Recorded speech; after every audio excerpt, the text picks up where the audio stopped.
Hello. कक्षा 8 के छात्रों का हमारे इस क्लास में स्वागत है। आज कला के विषय में, चित्रकला के विषय में हम आपको आलेखन के विषय में पढ़ाएंगे। इससे पीछे आप पढ़ चुके हैं चित्रकला के प्रमुख अंग, चित्रकला के सामान्य उद्देश्य, रंग, योजना। इस तरह से रंग की पहचानना और परिभाषा। आज हम आपको बताएंगे आलेखन। आलेखन की परिभाषा क्या है, आलेखन कहते किसे हैं, उसको आप देख लीजिए, सुन लीजिए। देख लें आलेखन। आलेखन तो आलेखन की परिभाषा में देखें, रेखाओं तथा आकृतियों को अलंकृत करके जीवित रूप प्रदान करना आलेखन है। रेखाओं तथा आकृतियों को जीवित रूप प्रदान करना आलेखन है। अतः हम यह भी कह सकते हैं कि आनुपातिक आकार में अपने भावों को अलंकृत रूप में प्रकट करना एवं आकर्षक रूप से निश्चित उद्देश्य पूर्ति के लिए व्यवस्थित करना आलेखन कहलाता है। आलेखन 4 प्रकार के होते हैं। नंबर 1 प्राकृतिक आलेखन। नंबर 1 प्राकृतिक आलेखन। नंबर 2 अलंकारिक आलेखन। नंबर 3 ज्यामितीय आलेखन। और नंबर 4 सूक्ष्म आलेखन। नंबर 4 सूक्ष्म आलेखन। और उसके बाद है आपके आलेखन के प्रमुख बिंदु। तो देखें, नंबर 1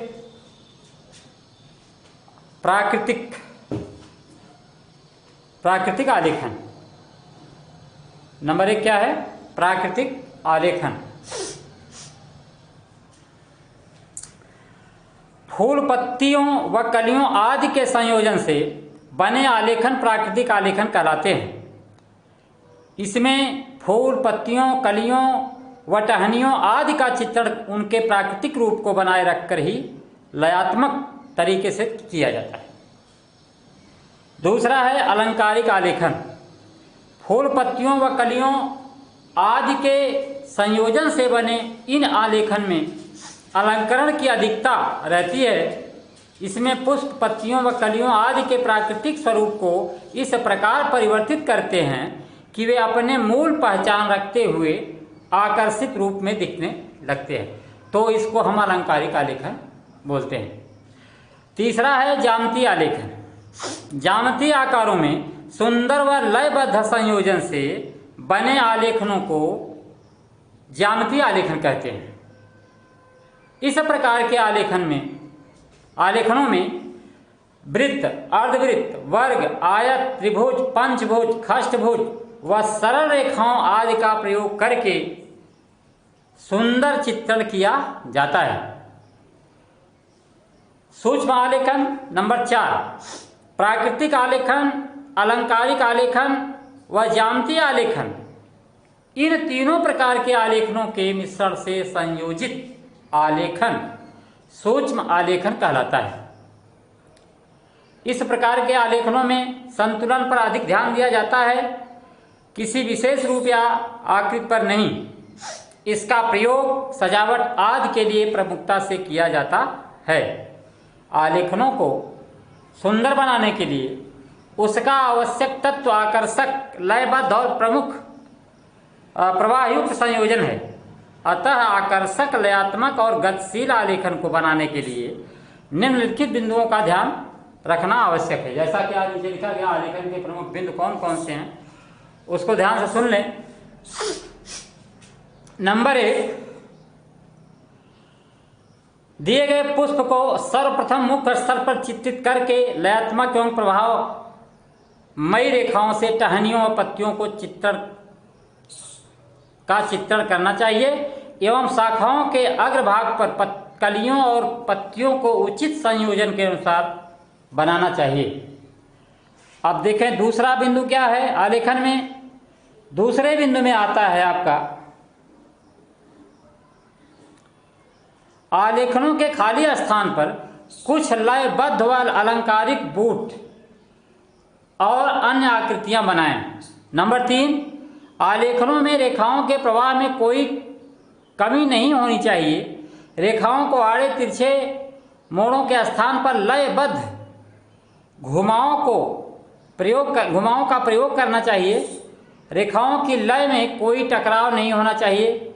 उपरोक्त सभी बातों का ध्यान रखने से आलेखन की इकाई सुंदर बनती है। इस प्रकार बना आलेखन आकर्षक, सुंदर एवं प्राकृतिक दिखाई देता है।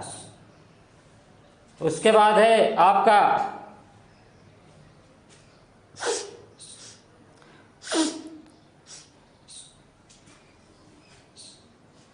स्मृति चित्रण। हम अपने दैनिक जीवन में अनेक वस्तुएं देखते हैं और स्मृति चित्रण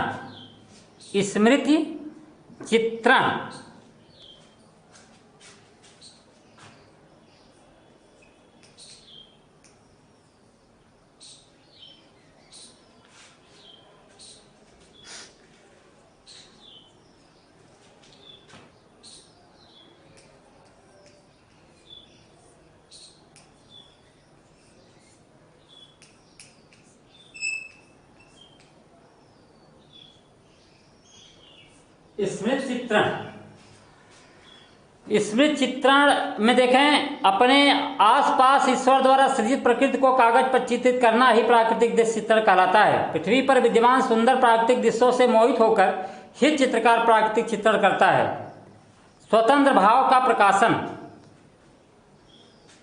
अपने आसपास ईश्वर द्वारा सृजित प्रकृति को कागज पर चित्रण करना ही प्राकृतिक दृश्य चित्रण कहलाता है। पृथ्वी पर विद्यमान सुंदर प्राकृतिक दृश्यों को मोहित होकर ही चित्रकार अपने पर। अच्छा, इसके बाद देखें पोस्टर विज्ञापन चित्रण।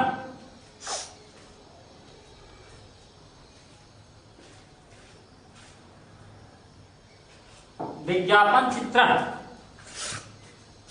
देख लें।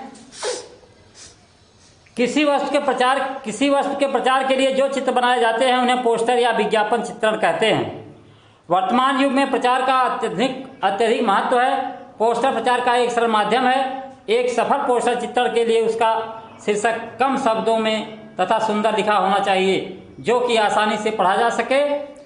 भड़कीले रंगों का अधिक प्रयोग करना चाहिए।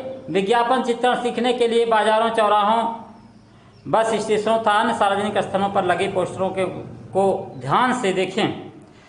कहानी चित्रण। शीर्षक चित्रों द्वारा किसी कहानी का चित्रण कहानी चित्रण कहलाता है। किसी कहानी के चित्रण के लिए उस कहानी का ज्ञान होना आवश्यक है। कहानी के भावों को कम से कम भागों में प्रदर्शित करना चाहिए। कहानी चित्रण में विभिन्न आकृतियों का प्रयोग होता है, जैसे मानव आकृति, पशु पक्षी की आकृति तथा अन्य आकृतियाँ। तो इस तरह से बस इतने ही। अब जो है अगला वीडियो कल।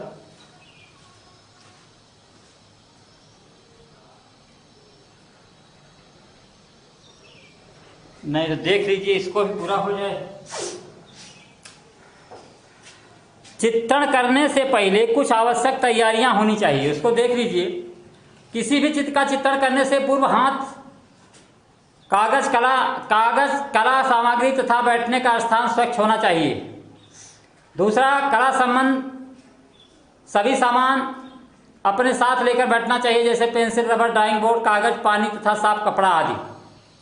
तीसरा, चित्र बनाते समय झुककर नहीं बैठना चाहिए तथा आंखों और कागज के मध्य कम से कम 1 फुट की दूरी होनी चाहिए। चित्र कागज के माध्यम से बनाना चाहिए ताकि वह सुंदर और आकर्षक दिखाई पड़े। जहाँ तक संभव हो चित्र का आकार थोड़ा बड़ा होना चाहिए। बड़े आकार वाले चित्र में रंग का भरना सुविधाजनक रहता है तथा वह आकर्षक भी दिखाई देता है। पेंसिल कोमल तथा रबड़ की भांति मुलायम होनी चाहिए।